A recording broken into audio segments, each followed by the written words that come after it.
All right, you're 19 years old, newly married, and officially a Roman bride.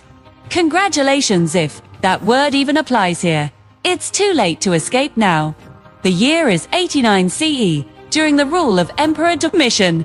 Your name is Flavia, born into a respectable household, raised to obey, trained to endure. And tonight, Rome is about to instruct you very clearly on what marriage actually means. Not the saffron veil, not the walnuts tossed for luck, not the polite smiles. The other part, the part no one ever commits to writing. Your bare feet press against cold marble. The floor chills your bones. Torches along the walls hiss and spit smoke, staining the air. Behind you stand 7 witnesses, silent and unmoving, like carved pillars. They are not present for beauty or blessing. They are here to ensure compliance, to make certain you fulfill the role expected of a Roman wife. And until this moment, no one explained the details. Of course they didn't. You step forward toward a wooden object in the corner, half hidden beneath heavy cloth. Your hands tremble so violently that you fold them into your sleeves, hoping no one notices. Everyone notices. No one intervenes. Your mother's words echo in your mind from this morning, whispered while she braided your hair. Do not resist. No matter what they ask, do not resist. Now you understand why her hands shook. Now you understand why she cried. CA. Here is the truth. Rome never softens. Marriage is not romance. Marriage is a transaction. Ownership is transferred. Your father relinquishes you. Your husband receives you. You are the property. The contract is the ceremony. Your body is the proof. Welcome to adulthood, Roman style. Outside, you can still hear the crowd. Men shouting crude songs, laughing, calling out instructions. Rome claims the noise is meant to scare away evil spirits. Maybe that's true. Or maybe it's just an excuse for grown men to shout directions at a teenage girl on her wedding night. You can decide. Your husband, Marcus Petronius Rufus, is 25 years older than you. He carried you across the threshold earlier.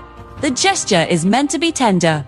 It wasn't. It was a reminder. Once, brides were dragged inside whether they wished to enter or not. The door closes behind you now.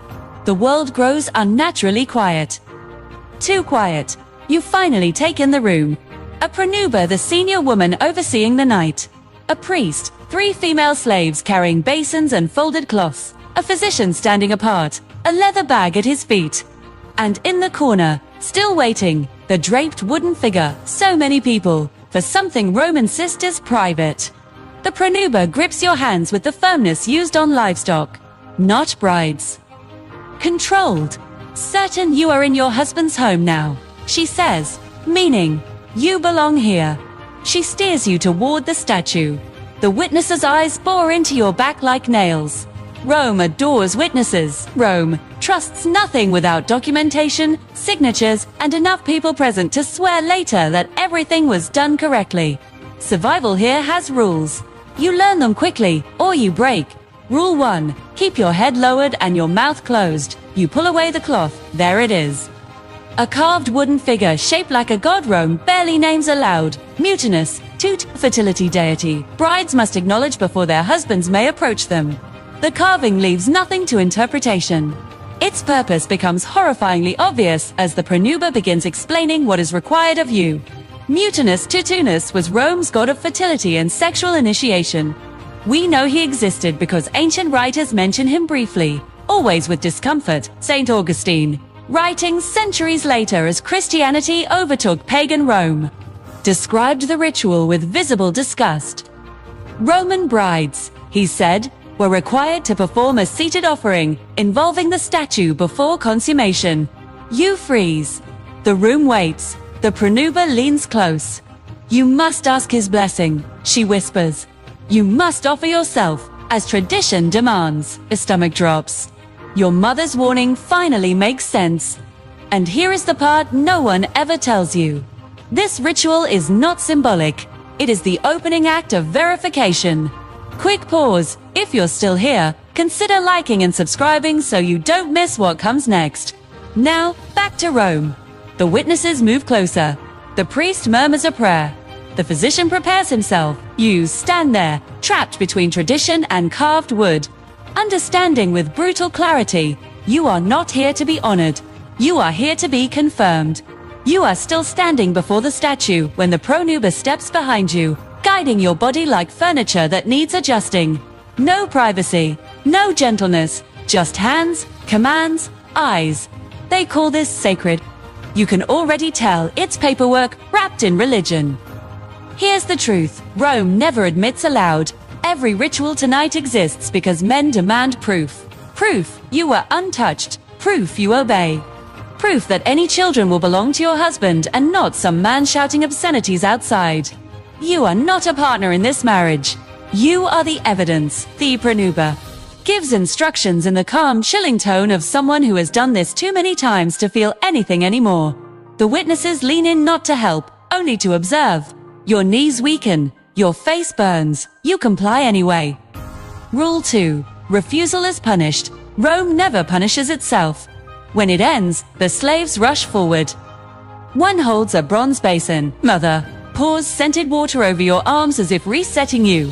You shiver. They don't meet your eyes. They've done this before. They'll do it again tomorrow. The priest finishes a prayer no one listens to. Even he sounds bored. Roman religion is not gentle. It isn't about comfort. It's a checklist gesture. Smoke, completion. Your body has just been added to the list. Next comes the physician. He's older, hair tied back, tools guarded carefully in his bag. He doesn't greet you. You are not a patient. You are a legal matter. He examined you before the ceremony, confirming your virginity. That record already exists. This is the after. The Pronuba nods. The witnesses adjust their stance. You stand there, jaw tight, forcing your thoughts into silence. B. The physician works quickly, clinically, like someone inspecting a shipment. To him, you are not a frightened girl. You are property being verified. He finishes and speaks his conclusion. A slave records it on a wax tablet. If your husband ever takes you to court, these 7 people will testify to every detail of tonight. You want to scream. You don't. Screaming is not an option. The Pronuba announces that the preparatory rites are complete. Translation: the real ordeal begins now. They lead you to the bedchamber. The door is left open deliberately. Oil lamps burn bright. Shadows sway like silent observers. Your husband finally enters. He avoids your eyes, glancing instead at the Pronuba like a student awaiting instruction. That surprises you. You expected authority, competence. Instead, he looks nervous like a man about to take an exam he didn't prepare for. You sit on the bed's edge. Your hands grip the sheets, trembling. The Pronuba recites the formal words she has spoken for decades. The gods have blessed the union. Let the marriage be consummated according to Roman law. The words fall like chains, too. And then it hits you, everything so far was preparation. The real verification hasn't even begun. The door remains open. The lamps stay bright. Rome presses in on your ribs as you struggle to breathe. Marcus finally looks at you, not with desire, not with affection, but with assessment. Like checking cargo for damage. Welcome to Roman marriage. Romance optional. Verification required. Sits beside you. The bed creaks. The Pronuba clears her throat, her signal to proceed. The witnesses shift in the hall, close enough to hear everything. That's intentional. Roman consummation is not private. It is a legal step.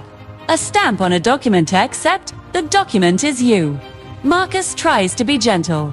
Maybe he's afraid. Maybe he's trying to be kind. His hand hovers, then rests on your shoulder. C keeps glancing toward the doorway, as if someone might correct him.